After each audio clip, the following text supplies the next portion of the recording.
Hello friends, good morning, welcome back to my another blog. এখন বাজে হচ্ছে সকাল 11:30।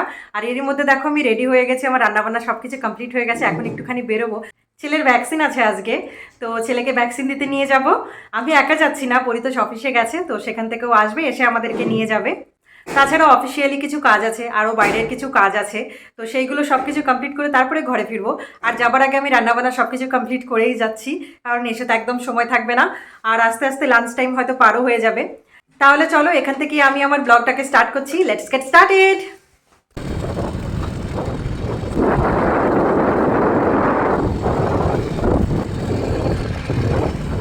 এই তো আমরা পৌঁছে গেছি।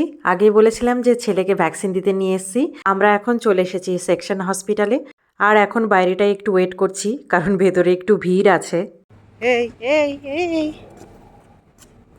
ওদিকে যেও না, ওদিকে যেও না। এসো, আমি চলে গেলাম।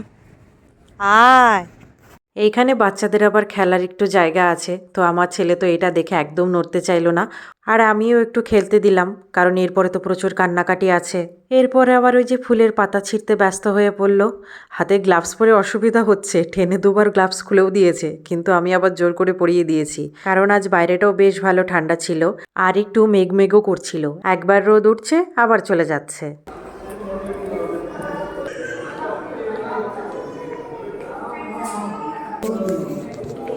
ये दो बच्चे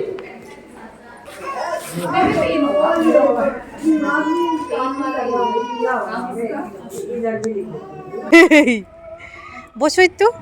ব্যথা পেয়েছো? ব্যথা পেয়েছো তুমি? কোথায় লেগেছে? কোথায় লেগেছে দেখি, কোথায় লেগেছে? খুশি হয়েছো? ব্যথা সেরেছে? ভ্যাকসিন দেবার পরে তো বেশ কিছুক্ষণ কান্নাকাটি করেছিল, এখানে এসে অনেক কষ্টে ভোলানো গেছে। আর আজকে ওকে ডিপিটি বুস্টার 1 দেওয়া হয়েছে, এটা দিলে তো জ্বর হতেও পারে। লাস্ট টাইম মানে 9 মান্থসে যে বুস্টার ডোজ দেওয়া হয়েছিল, তখন ওর ভীষণ জ্বর হয়েছিল। এবারটা দেখা যাক কি হয়। আর ভ্যাকসিন নিয়ে আর একটা কথা বলি, আমরা তো প্রাইভেটেও ভ্যাকসিন দিই আর গভর্নমেন্ট থ্রুতেও দিই। আমার মতে গভর্নমেন্ট থ্রুতে যেসব ভ্যাকসিনগুলো দেওয়া হয় সেটা একদম সঠিক, কারণ ওটাই একমাত্র কোল্ড চেন মেনটেন হয়ে আসে। আর আমি আমার ছেলের সমস্ত ভ্যাকসিনগুলো গভর্নমেন্ট থ্রুতেই দিয়েছি। আর যেগুলো এক্সট্রা ভ্যাকসিন লাগিয়েছি, মানে প্রাইভেট থেকে যেগুলো লাগানোর, সেটাও আমি খুব ট্রাস্টেবল প্লেস থেকেই লাগিয়েছি। আর এখানে আমাদের কিছু অফিসিয়াল কাজও ছিল, সেটাও কমপ্লিট হয়ে গেছে। আর এই যে দেখো, বেরোনোর আগে বুদ্ধ মূর্তিটা তোমাদের সাথে শেয়ার করে নিলাম। আর আমি যখনই কোনো বুদ্ধ মূর্তির সামনে দাঁড়াই, তখনই আমার খুব রিল্যাক্সড লাগে। सारे के सारे चॉकलेट से ठीक है। और ये हार्ट शेप वाला क्या चॉकलेट है? ये इधर हार्ट शेप वाला রেড ভেলভেট। তুমি কোনটা খাবে? আমি আমার পছন্দের একটা নিচ্ছি, তোমার পছন্দের একটা নাও।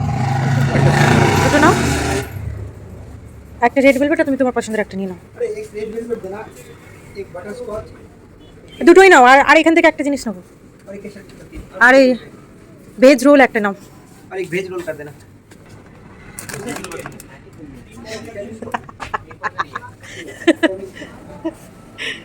শুনছো কি হলো? এটা এটা কি হলো? ওটা কি নিয়ে নিলে না না, নিতে দেবো না। রেখে আসো রেখে দাও, রেখে দাও, যাও ওখানে আসো, নিয়ে এসো রেখে আসো পাপা এটা যাও, নাও, রেখে আসো। এটা নাও এটা নাও তুমি কি নিয়েছো পাপা? সিম্বা এসো, এসো, এসো।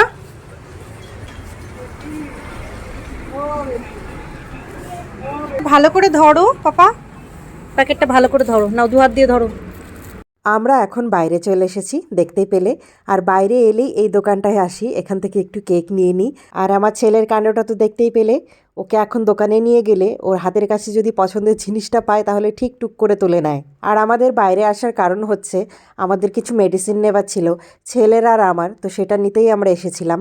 আর এই যে সেই ভেলমেট হসপিটাল, যেখানে আমার অনেক স্মৃতি জড়িয়ে আছে। তোমাকে দিচ্ছে না, তোমাকে দিচ্ছে না, তুমি খেলবে? আর একটু বড় হতে হবে পাপা, আর একটু বড় হতে হবে।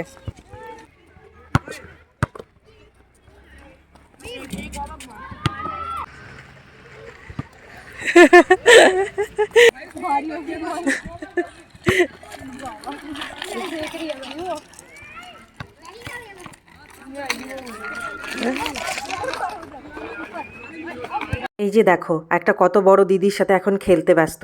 আমি একটা জিনিস খেয়াল করেছি, যখন বড়রা আশেপাশে থাকে তখনও ছোটদের সাথে খেলতে চায় না। অনেক আগে আমার কাকি শাশুড়িমা বলেছিলেন যে দেখবে ও বড়দের সাথে খেলবে, ছোটদের সাথে খেলবে না। এখন দেখি সেটাই হচ্ছে।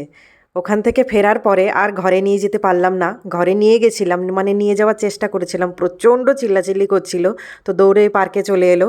এখন ওইখানেও খেলবে। আর এই যে দেখো, বেচারা এখন স্লাইডে ওঠার চেষ্টা করছে কিন্তু পারছে না। এই পার্কটাতে নিয়ে আসলেই এই স্লাইডে ওঠারও প্রচণ্ড চেষ্টা করে কিন্তু পারে না। এখনও তো আর স্লাইডে ওঠার বয়স ওর হয়নি, সেজন্য। তারপরে দেখো এই বেচারার কষ্ট দেখে আন্টি আর থাকতে পারলো না।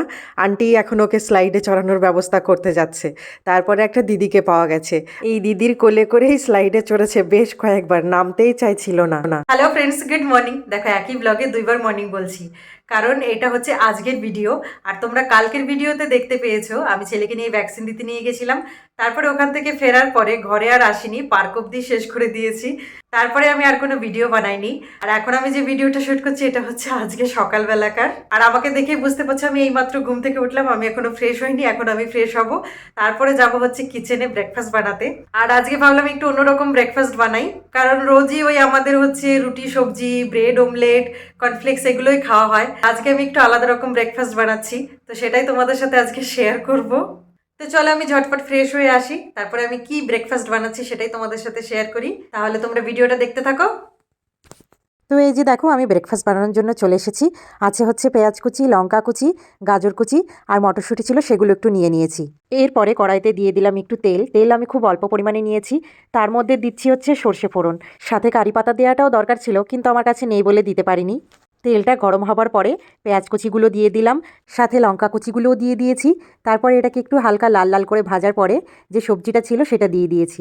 তারপরে এই যে দিলাম হচ্ছে নুন, আর চাইলে তোমরা হলুদও দিতে পারো সাথে, কিন্তু আমি দিলাম না। এরপরে দেখো এর মধ্যে আমি মিশিয়ে দিলাম সুজি। এবার তো বুঝেই গেছে যে কি হচ্ছে, আমি উপমা বানাচ্ছি। নুন মেশানোর পরে সব কিছু একসাথে ভালোভাবে ভেজে নেব। তারপরে এর মধ্যে জল দিয়ে দেবো পরিমাণ মতন। জল দেবার পরে ঢাকা দিয়ে রান্না হতে দেবো। দেখো আমার উপমাটা রেডিও হয়ে গেছে। জলটা একটু বেশি হয়ে গেছে, সেই জন্য এরকম চেহারা নিয়েছে। তবে খাওয়ার সময় আর একটু টেনে যাবে, তো অসুবিধা হবে না। আর এখন আমি এই যে দুধটা জাল দিয়ে নিচ্ছি, তাহলেই আমার আজকের ব্রেকফাস্ট বানানো কমপ্লিট। জল বেশি দিয়ে ফেলেছি, বুঝতে পারিনি। ব্রেড খাবে দুধের সাথে আজকে? এরপর একটু দুধ খাইয়ে দেবে ছেলেকে। ছেলেকে ব্রেড দেবো, ব্রেডের সাথে দুধ দেবো।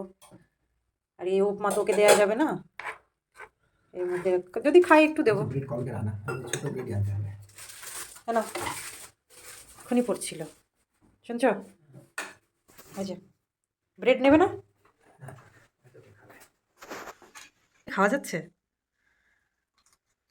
টক দিয়ে দাও, বেশি টক। কি দেবো? টক টক টক সস, সস না? এই দেখো পরিতোষ আবার এর সাথে আবার সসও মিশিয়ে নিল। ও যে কেমনভাবে খায়, আমি তো এর মধ্যে সস দিয়ে খেতেই পারবো না। আর একটা কথা, এটা কিন্তু আমার শেষ ভিডিও হতে চলেছে। শেষ ভিডিও মানে আমি ইউটিউব ছেড়ে দিচ্ছি না। ভিউ হয় না, সাবস্ক্রাইবার নেই, তাও কিন্তু ইউটিউব করব। এটা হচ্ছে আমার এই মাসের শেষ ভিডিও। আর আজকের দিনটা তো ভীষণ স্পেশাল। দেখো এই দিনটা আর পাবো কিন্তু আবার সেই 4 বছর পরে। তো আমার ব্রেকফাস্ট বানানো কমপ্লিট হয়ে গেছে, পরিতোষও খেয়ে নিয়েছে। এখন আমি খেয়ে নেব। এখন বাজে হচ্ছে 8:15। তো একটু পরে পরিতোষ বেরিয়ে যাবে, আর আমার ছেলে এখনো ঘুমোচ্ছে, ওঠেনি। তো না উঠতে উঠতে আমি যতদূর পারি কমপ্লিট করে রাখি সব সময়। আর আমি কালকে দুপুরের পরে আর কোনো ভিডিও বানাইনি। আর আজকে আবার সকালবেলা থেকে ভিডিওটা বানাচ্ছি, কারণ কালকে বিকেলবেলা থেকে ছেলের শরীরটা একটু খারাপ করতে শুরু করে, মানে একটু জ্বর জ্বর ভাব আসে, সেজন্য আমি আর কোনো ভিডিও শ্যুট করিনি। তো আজকে আবার সকালবেলা থেকে ভিডিওটা বানাচ্ছি। আর আজকে কিন্তু একটা স্পেশাল দিন, এই দিনটা কিন্তু আবার 4 বছর পরে আসবে, কারণ এটা যেহেতু লিপ ইয়ার। তো আজকে হচ্ছে 29 ফেব্রুয়ারি, আবার 4 বছর পরে এই দিনটা পাওয়া যাবে। তাই ভাবলাম আজকের দিনে একটা ব্লগ অন্তত শ্যুট করে রাখি। তাহলে আজকে আমি আমার ব্লগটাকে এখানেই শেষ করব, কারণ সেই কালকে শুরু করেছি, আজকে তো শেষ করতে হবে, কারণ যার শুরু আছে তার শেষও আছে। তাহলে আবার পরে তোমাদের সামনে নতুন একটা ব্লগ নিয়ে আসবো। আজকের মতন এখানেই টাটা।